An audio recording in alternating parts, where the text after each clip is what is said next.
Merci beaucoup de l'invitation. Ce sont toujours des échanges extrêmement enrichissants. Et votre projet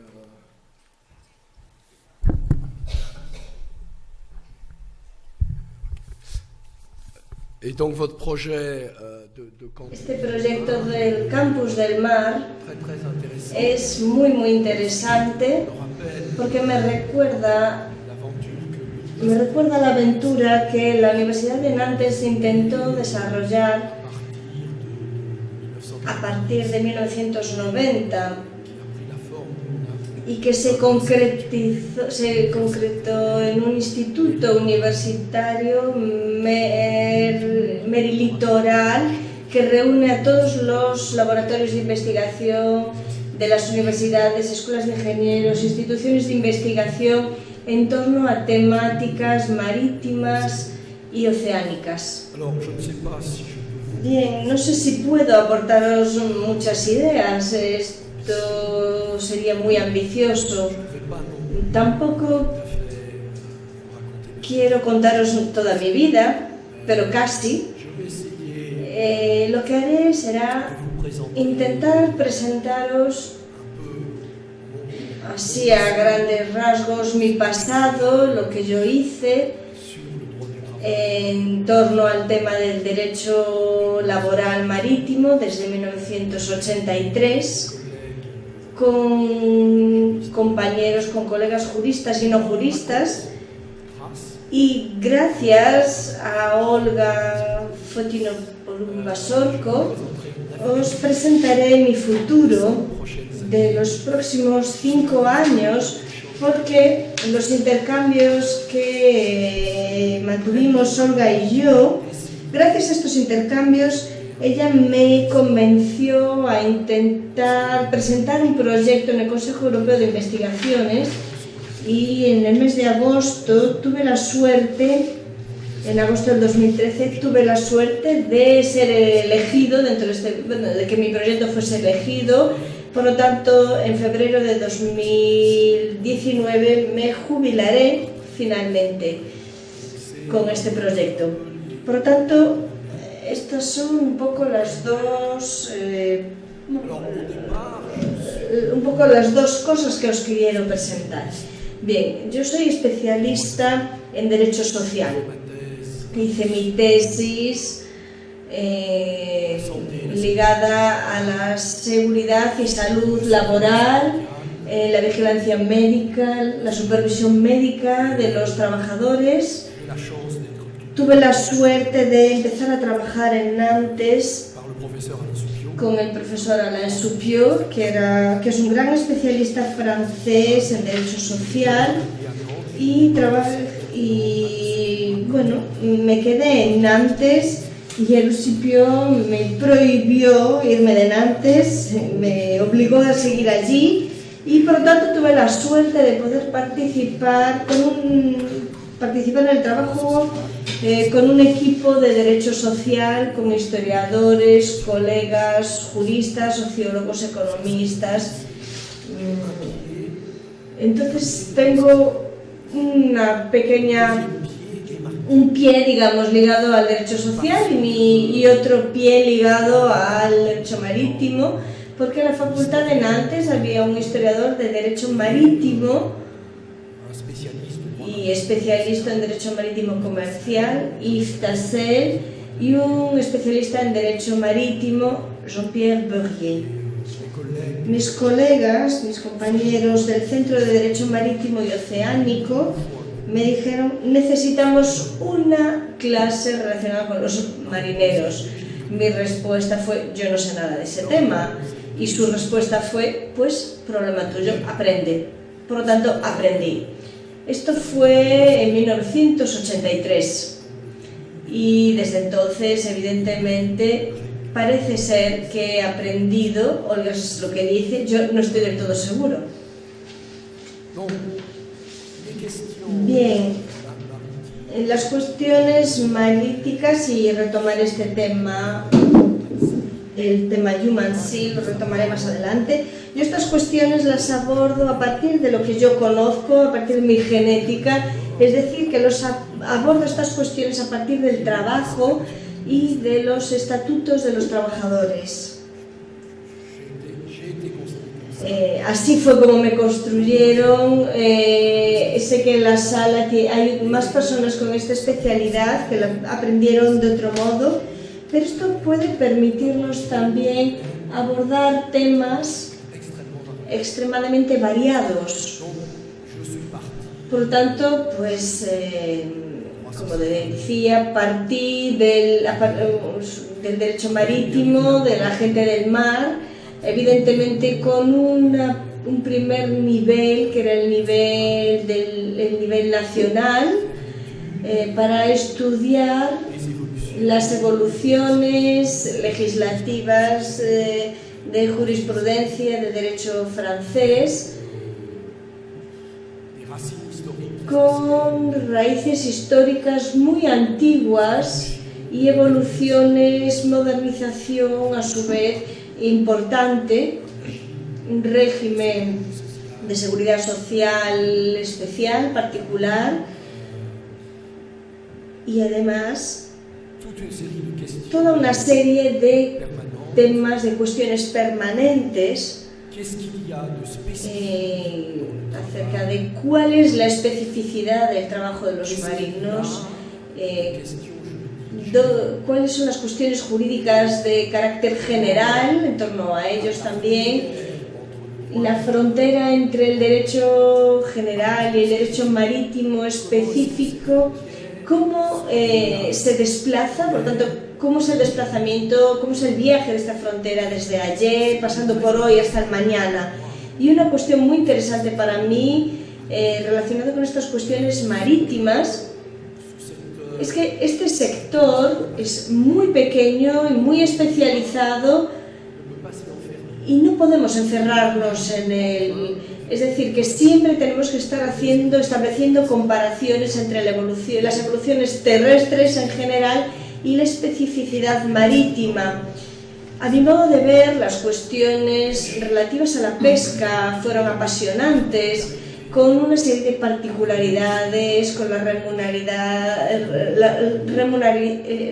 remuneración relacionada con la parte de pesca que procede de la Edad Media ya, pero que a su vez resulta extremadamente moderno, viendo los resultados de las empresas, la distribución de los resultados de empresas en la actividad comercial, mercantil, como podemos ver con las primas, con los gestores de bolsa, para que ellos hagan tonterías jugando con la bolsa tienen que recibir a cambio primas fantásticas, y así es como funciona. Y por otra parte, el otro aspecto, la otra posibilidad es la mundialización, el carácter absolutamente internacional de la marina mercante a través de la libertad de registro de los buques y por lo tanto una competitividad de toda la legislación nacional a través de una actividad convertida en una actividad totalmente mundial en torno a los años 60, 1960 hasta los 70. Se trata, por lo tanto, de cuestiones que vamos a encontrar también en derecho terrestre, es decir, la cuestión de los asalariados en el mercado europeo son del mismo tipo, pero jurídicamente diferentes, relacionados con el cambio de bandera de pabellón del buque, por ejemplo. Aquí costáis mucho, aquí hay demasiado control administrativo, por lo tanto voy a registrar mi buque en otro lugar, y esto plantea muchísimas dificultades. Así pues, el derecho francés, el derecho nacional, evidentemente se retomó, se cogió para la construcción del derecho europeo a través de dos cuestiones, dos aspectos. En primer lugar, la cuestión de abertura hacia el mercado europeo, es decir, el principio de igualdad de trato de los nacionales europeos, de no discriminación, y por lo tanto todo el marco profesional marítimo francés estalló, puesto que a bordo de un buque francés podemos tener oficiales británicos, marinos españoles, oficiales alemanes, etc. Y es todo ello ligado a cuestiones completamente particulares y específicas, como por ejemplo las prerrogativas jurídicas de los capitanes de buque. Si un oficial de la marina mercante austríaco está al mando de un buque francés, necesita un certificado, un diploma equivalente al diploma francés de reconocimiento mutuo de diplomas. También tiene que tener unos conocimientos mínimos del derecho francés, de manera que pueda realizar informes marítimos de actividades ante los poderes públicos, y además tiene que dominar mínimamente el idioma francés, puesto que el fiscal general de la República no tiene por qué saber inglés o alemán. Por lo tanto, se trata de cuestiones jurídicas, lingüísticas, cuestiones relacionadas con los diplomas, con los títulos, y todo ello ligado a esta abertura europea. Evidentemente, con el añadido del desarrollo del derecho social europeo sustancial, y con toda una serie de directivas o de reglamentos europeos. Por lo tanto, cuando visitamos estos textos, cuando observamos estos textos, podemos llegar a descubrir o a ver que algunas directivas sociales son completamente de carácter de ámbito general y se aplican a las actividades marítimas en materia de salud, seguridad, directivas de ruido, de vibraciones, que tienen evidentemente consecuencias importantes en para los buques, y una serie también de directivas relacionadas con los despidos colectivos, económicos. Sin embargo, hay otras directivas de carácter general que excluyen o bien a la marina mercante o bien a la pesca, quizá a veces con una cuestión, con la pregunta ¿por qué esta exclusión? Y si esta exclusión se justifica o no. La Comisión ha realizado un estudio hace unos años con una serie de propuestas, presentando una serie de propuestas. Por ahora no pasa nada, no hemos tenido respuesta. Mientras estemos con el señor Barroso no sucederá nada, y por lo tanto es evidente que hay una serie de exclusiones justificadas relacionadas con las comisiones de servicio, con las agregaciones, y que no resultan interesantes. Y la tercera figura están las directivas en las que los Estados miembros están autorizados a excluir al sector marítimo y eventualmente no lo han hecho. Y tenemos varias directivas, entre 10 y 15 legislaciones, y vemos que unas 10 a 15 legislaciones nacionales aplican estas directivas a la gente del mar, aun cuando no se impliquen del todo. Y por lo tanto se presenta un verdadero problema de explicación detrás de ello y de evaluación. Y este ámbito de Fondo de Derecho Social Europeo sustancial aplicado a las actividades marítimas es muy complicadas. No se sabe si evolucionará o no, y es muy complicado y extremadamente interesante, por lo tanto, analizar estas cuestiones. Evidentemente, las cuestiones relacionadas con el trabajo marítimo también tienen que estar ligadas a los temas de seguridad en la navegación, también tienen que estar ligadas a cuestiones de protección del medio marino, Evidentemente no podemos tratar una de estas facetas, como es el trabajo marítimo, ignorando todas las cuestiones de seguridad, de navegación, las cuestiones de protección del entorno marino.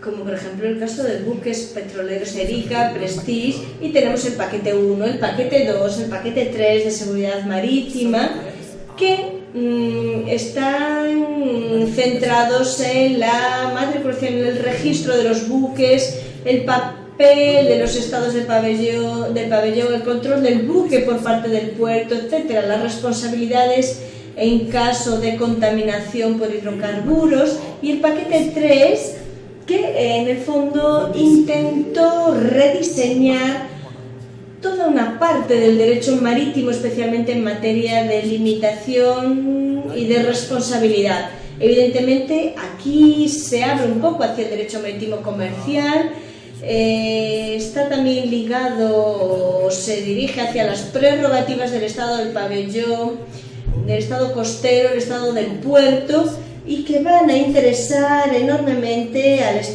especialistas del derecho internacional público. Y si queremos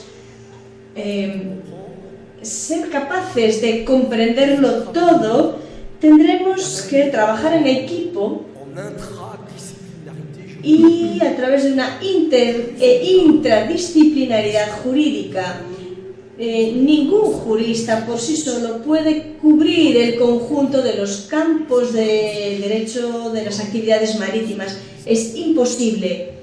O si no, el jurista pues se convertirá, se volverá loco. Es decir, que tiene que trabajar con diferentes colegas que también tengan diferentes especialidades para que cada uno reflexione y enriquezca la reflexión del otro. Y evidentemente, a mi modo de ver, esto es algo extremadamente interesante.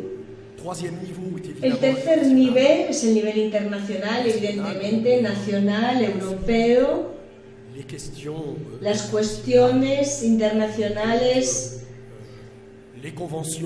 las convenciones internacionales de la Organización Marítima Internacional, OMI, o IMO, según se prefiera, un trabajo relacionado con las convenciones de MARPOL, SOLAS, STCW,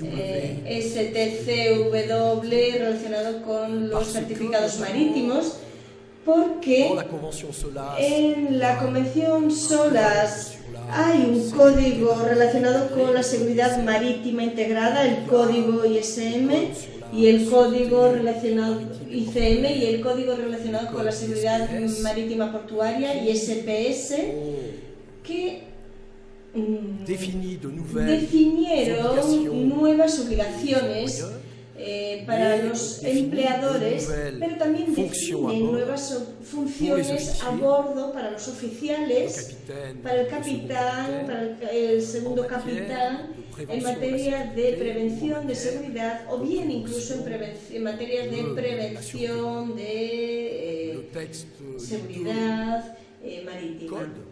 El texto del Código de la Convención SOLAS, los dos códigos dicen que no se podrá presionar en ningún caso al capitán de buque de manera que se cuestione la seguridad marítima.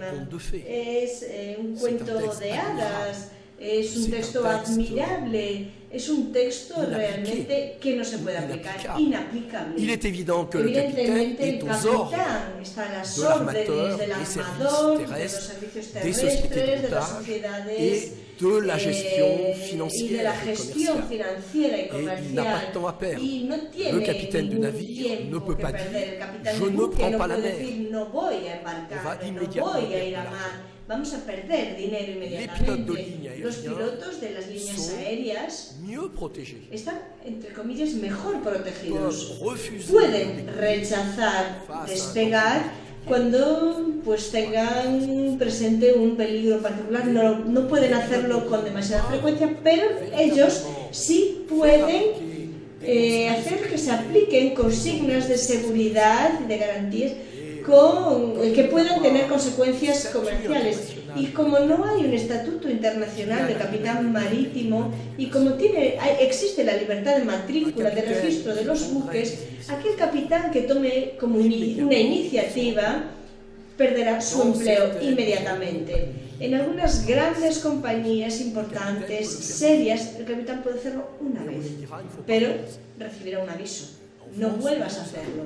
En Francia ya hemos tenido un suicidio de un capitán de buque porque tomó una iniciativa, tomó una decisión por su propia iniciativa y se le suspendió de empleo, sueldo, y lo vivió muy mal. Y quien lo suspendió de empleo y pues eran agentes financieros que no tenían ninguna idea del mar, y vemos aquí cuáles son los riesgos de estrés, de riesgos psicosociales, las relaciones jurídicas ligadas a las condiciones reales del trabajo.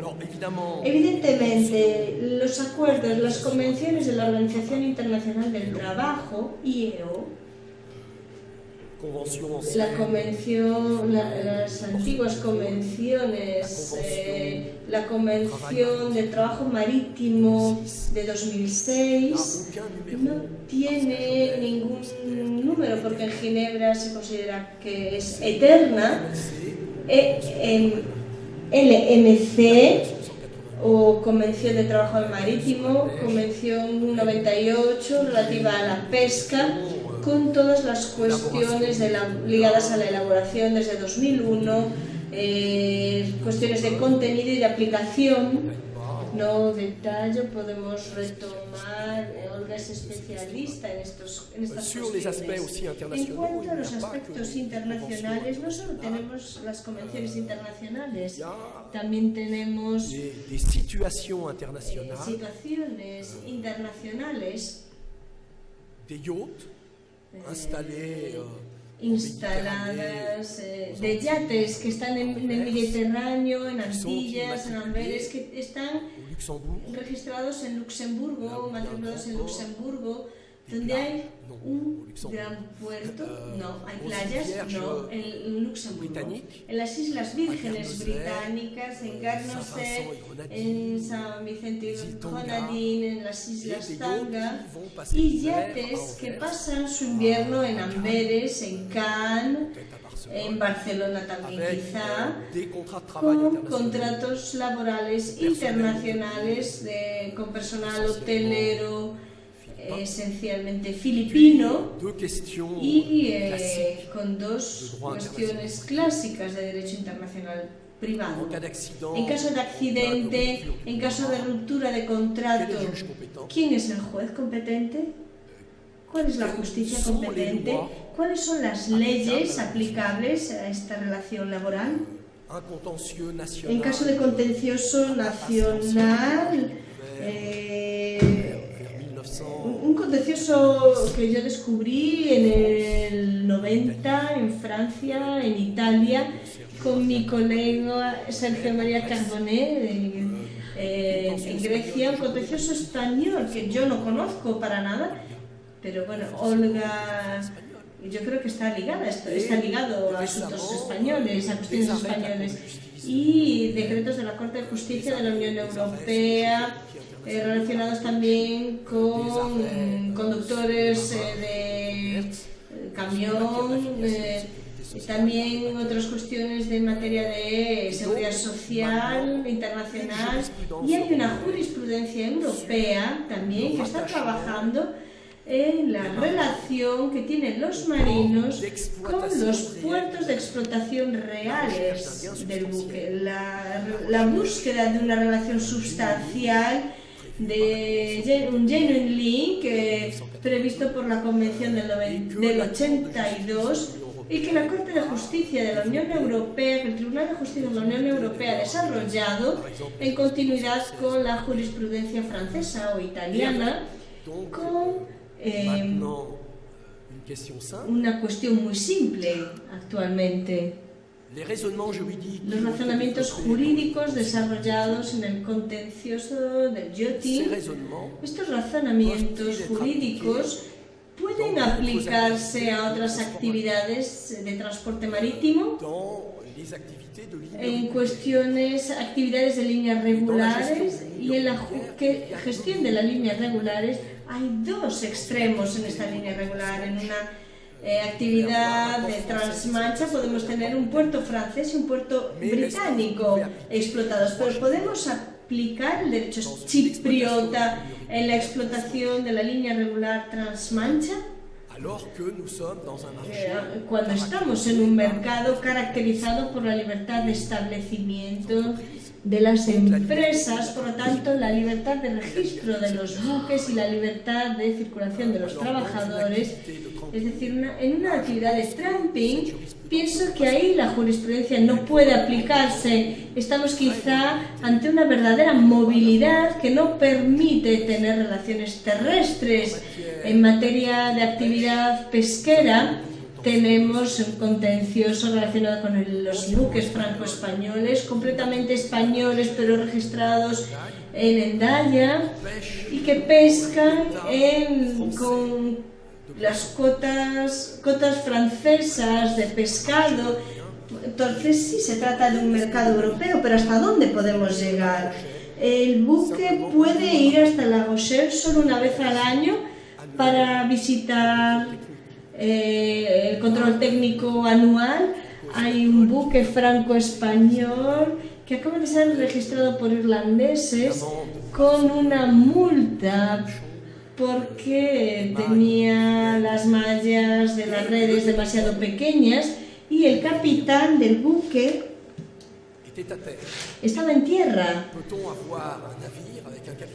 ¿Podemos tener un buque con un capitán que no está a bordo? Jurídicamente no.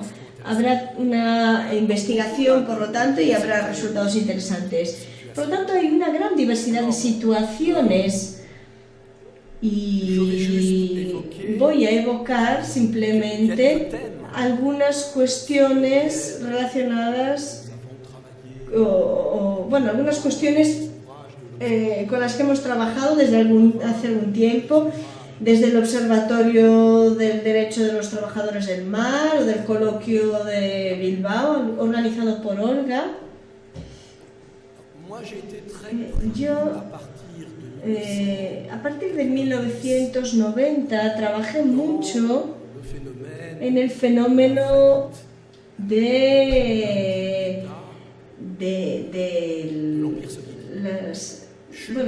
la caída del muro de Berlín, y las compañías de Estado soviéticas que habían sido muy subvencionadas y que por lo tanto eran abandonaban los buques y se abandonaban a los marinos. Hubo un momento en el que teníamos 60 buques rumanos en todo el conjunto de los puertos mundiales, porque la compañía pues no había salido adelante, porque había quebrado, no había ni gasoil ni billetes de avión, había equipos, había tripulación que se había quedado en Nantes durante 3 años incluso, y por lo tanto toda la cuestión ligada a los procedimientos para los buques, de procedimientos de ventas en subastas para poder pagar los sueldos, repatriar a los marinos, etcétera. Todas estas eran cuestiones desconocidas por los profesionales, los expertos en derecho terrestre. Son procedimientos muy bien conocidos por los juristas relacionados al mar, pero que trabajan para armadores, y les cuesta mucho trabajar gratuitamente para marineros que no cobran un sueldo.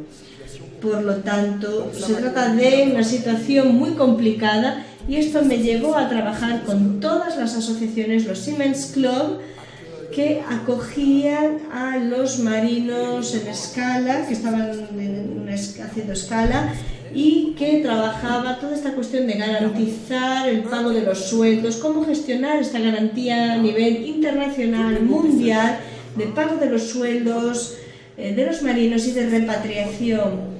probablemente en 2014 podamos ver la primera enmienda de la Convención Marítima, porque hay una resolución de la OMI adoptada tras el trabajo de un grupo de trabajo para mejorar justamente la Convención de 2006 relacionada con estas cuestiones de garantizar el pago de los sueldos y de repatriación.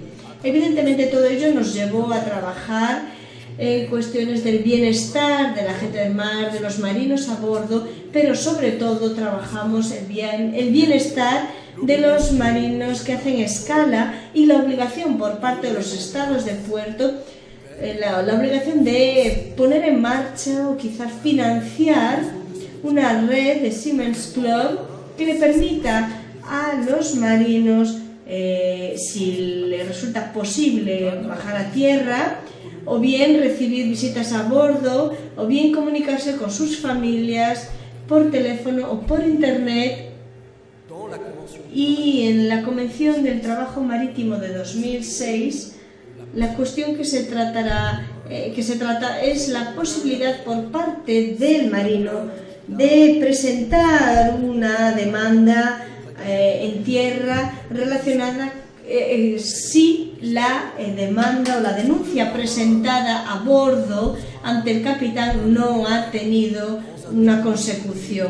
Es decir, si un marino que está en tierra y quiere presentar una denuncia en un país democrático con administraciones serias, si esta demanda va a tener continuidad y si este marino va a poder seguir trabajando.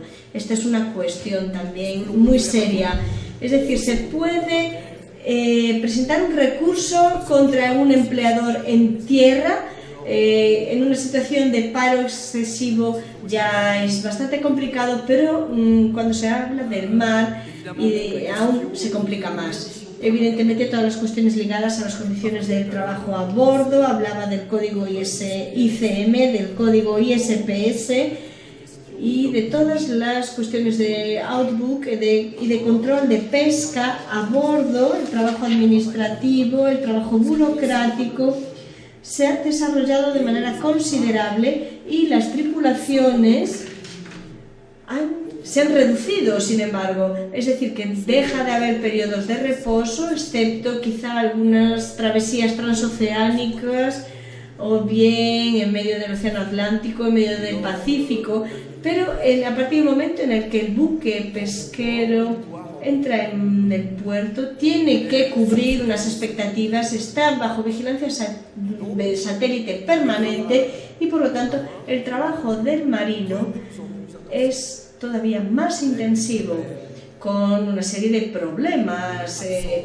problemas de ausencia de guardias, el marino que llega a puerto eventualmente pues se duerme, se queda dormido y evidentemente ahí provoca naufragios que están ligados al cansancio, evidentemente, ligados a cuestiones de estrés.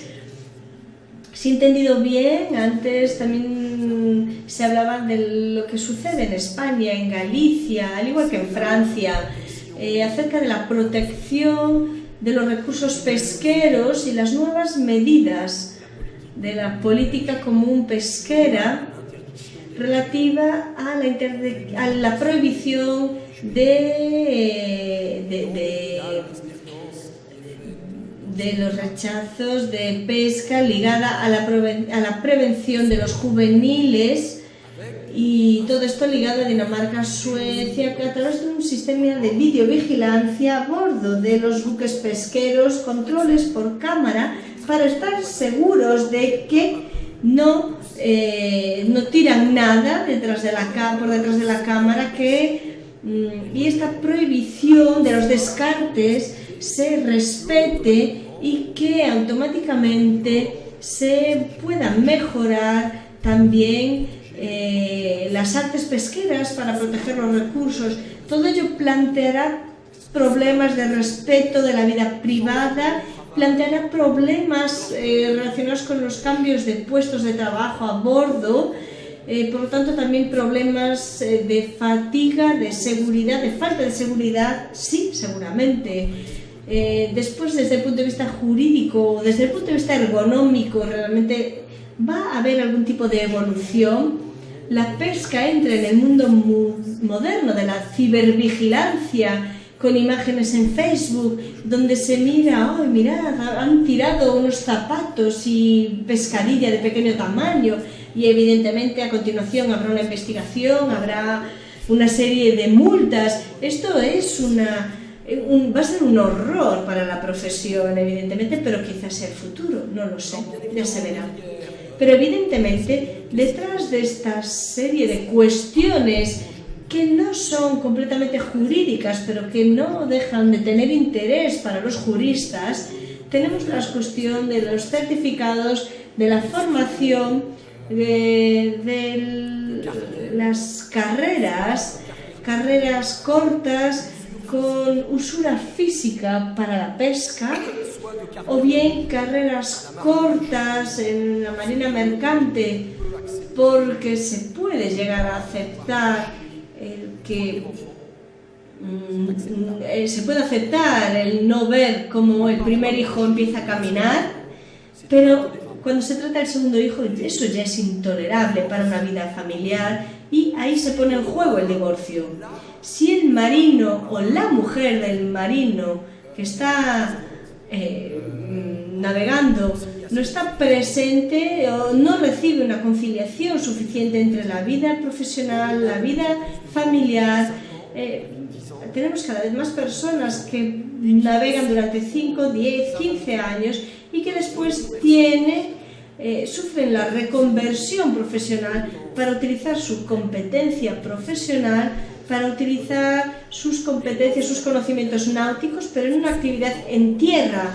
Son oficiales de la marina mercante, por ejemplo, que tienen conocimientos técnicos muy desarrollados, pero que también tienen muchos conocimientos de la gestión compleja con diferentes tipos de equipos y que pueden a continuación trabajar en industrias, en actividades de peritajes, evidentemente. Si ya no hay marinos europeos, si un día deja de haber marinos europeos, en los puertos tendremos pilotos filipinos, tendremos peritos malgaches en Francia, por ejemplo. Tendremos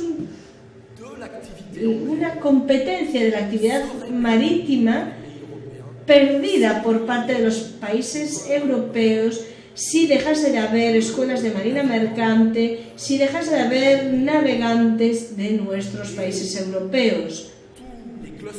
Y todos estos clústeres marítimos, el sector profesional necesita en tierra servirse de estas competencias marítimas, y todas estas son cuestiones sobre las que trabaja la comisión. Yo he formado parte de alguna comisión en Bruselas para reflexionar acerca de estas cuestiones.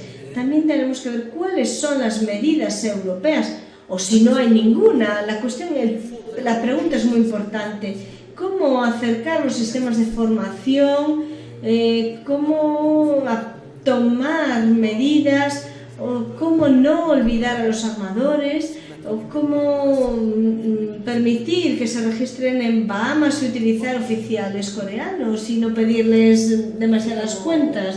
Evidentemente, todas las cuestiones relacionadas con las mujeres en las actividades marítimas, pues una de mis colegas también ha desarrollado un trabajo relacionado con las mujeres en la acuicultura y también ligadas a la marina mercante, tocando cuestiones de maternidad, de acoso a bordo.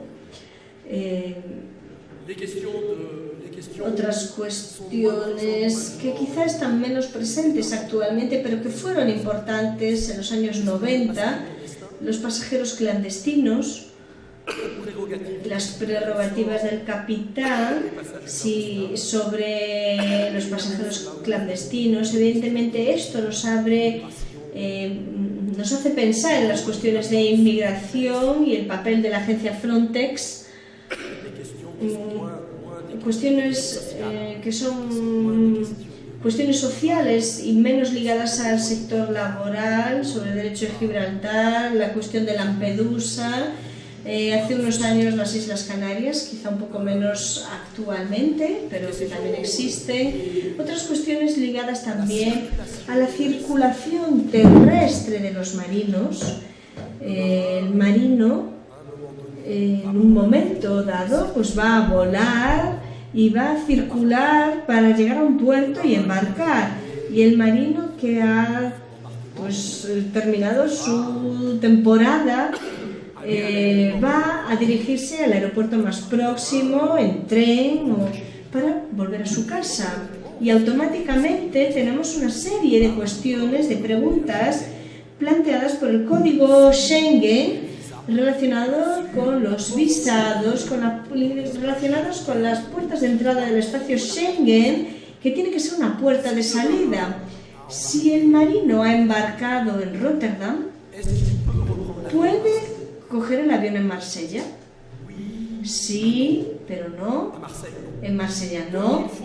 Por lo tanto, desde Marsella tiene que coger un tren para ir a Rotterdam. Sí, a veces sí. Y esto es muy complicado. Lo mismo sucede con marinos no europeos, pakistaníes, europeos, malgaches, que están ligados a un tránsito dentro del espacio europeo, dentro del espacio Schengen, y por lo tanto detrás de ello está toda la cuestión de los documentos de identidad, del Schengen, la convención de trabajo tras los atentados de Nueva York. Adoptó la convención 185 relacionados con los documentos de identidad y los datos biomédicos, y la aplicación de esta convención es muy compleja, y la posibilidad de leer documentos de identidad con datos biométricos en puerto también es muy complicada. Evidentemente, voy a decir simplemente 2 o 3 cosas acerca de la piratería, un tema que se ha desarrollado mucho desde el 95, en el Cuerno de África y en Guinea. El señor Cameron lo dijo: la piratería es terrorismo y no puede, es decir, no puede haber ningún tipo de excusas. Hay que abandonar a los piratas. Esta es una gran pregunta es una gran cuestión. ¿Cómo hacer? ¿Qué hacer con los marinos que han sido detenidos? ¿Qué hacer? ¿Qué se puede hacer? ¿Qué no se puede hacer? Estas son cuestiones muy discretas con las aseguradoras, con los P&I. Son cuestiones muy complejas también, pero muy interesantes. Para no prolongarme demasiado más, es posible, ¿podríamos proyectar el esquema que os he enviado? Porque así todo el mundo podría ver un poco este diagrama, este esquema.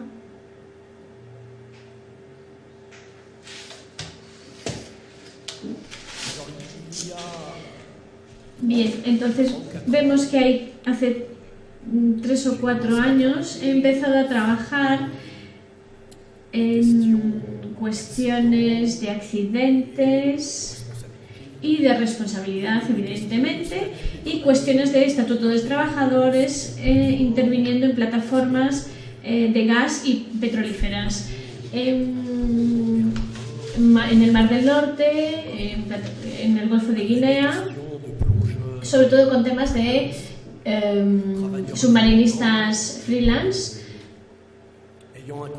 que tenían un contrato con una sociedad vacía, digamos, en las Islas Vírgenes Británicas, y que intervenían regularmente cerca de Camerún para una sociedad con, evidentemente, una serie de contratos de subcontratación, por lo tanto teniendo en cuenta el derecho del trabajo y la seguridad social.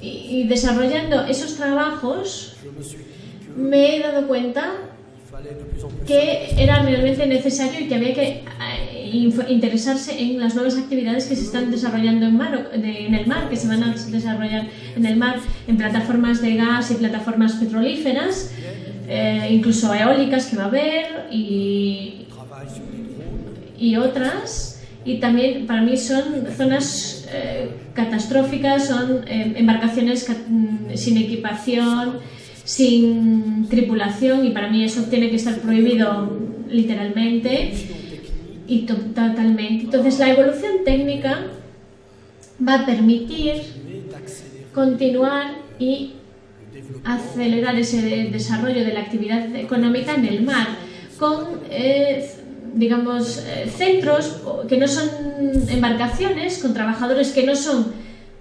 marinos, y eso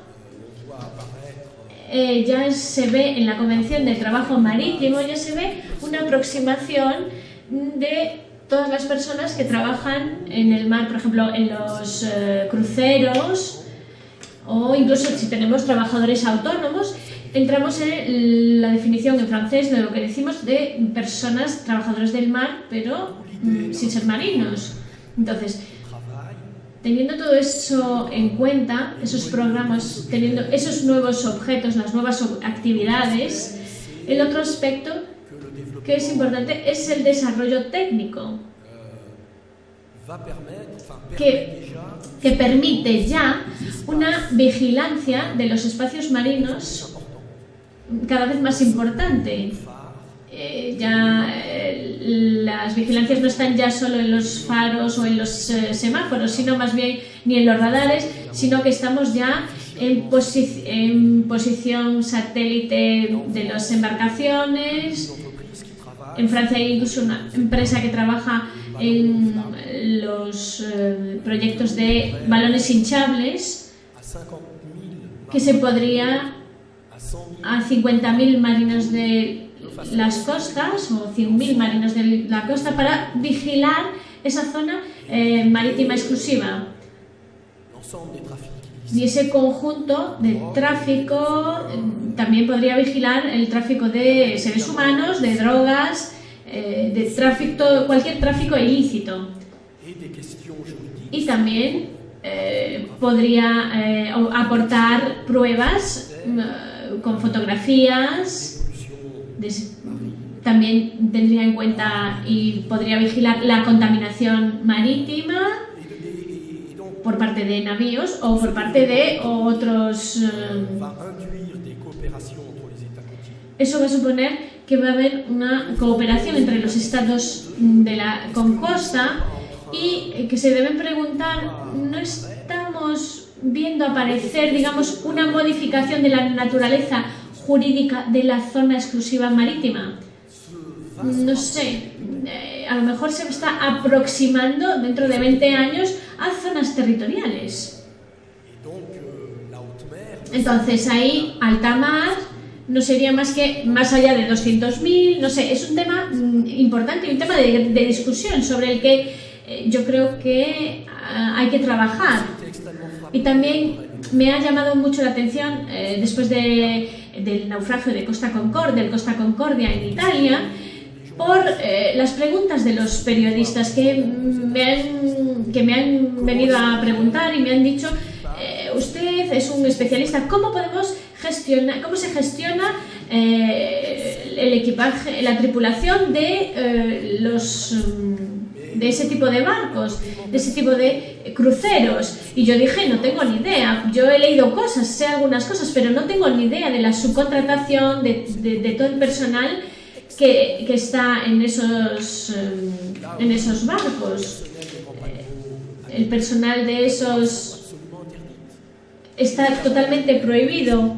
Esos paquebotes, esos transatlánticos, está totalmente prohibido.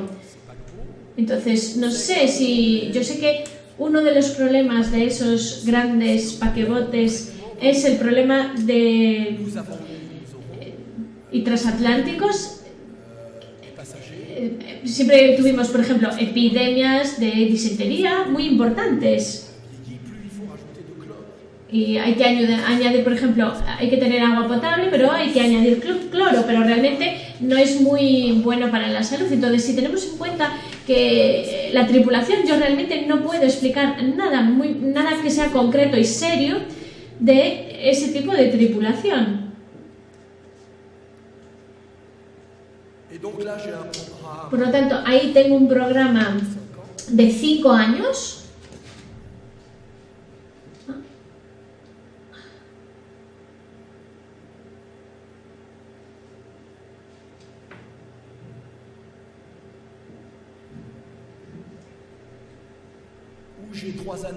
Donde tengo 3 años más o menos bastante concretas, años sectoriales sobre marina mercantes, en plataformas, tráficos ilícitos, donde sé dónde voy.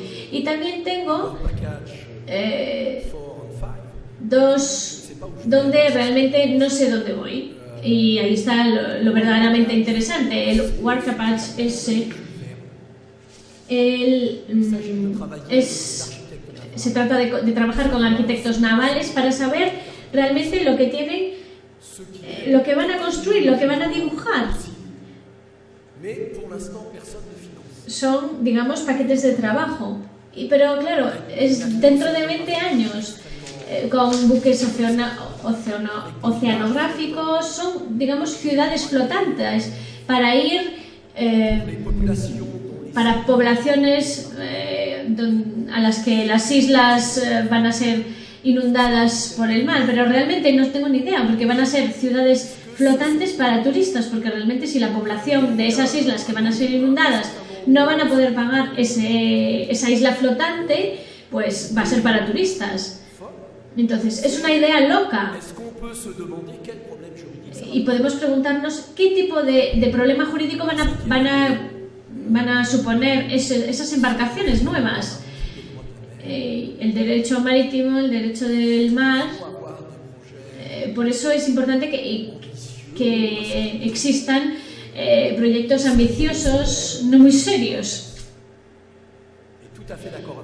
Y mi quinto año es un proyecto apasionante, que realmente no se puede realizar en 5 años. Pero mi problema es que los 4 expertos no están de acuerdo. Entonces, ahora tengo que hacer el trabajo durante 5 años con esos 5 expertos, pero algo que realmente no podría hacer yo solo. Es un trabajo colectivo con juristas, con redes internacionales, con cooperaciones de profesionales de empresas también, y también un trabajo interdisciplinario con diferentes escuelas de ingeniería, con economistas, geógrafos, etcétera, etcétera. Incluso técnicos. Y y ahora ya para terminar, cuando terminé mi tesis en 1981, mi proyecto era ser remunerado para poder seguir aprendiendo. Entonces, por eso me obligaron a enseñar. Pero con este proyecto estoy remunerado para seguir aprendiendo y realmente para mí es la felicidad completa. Muchas gracias.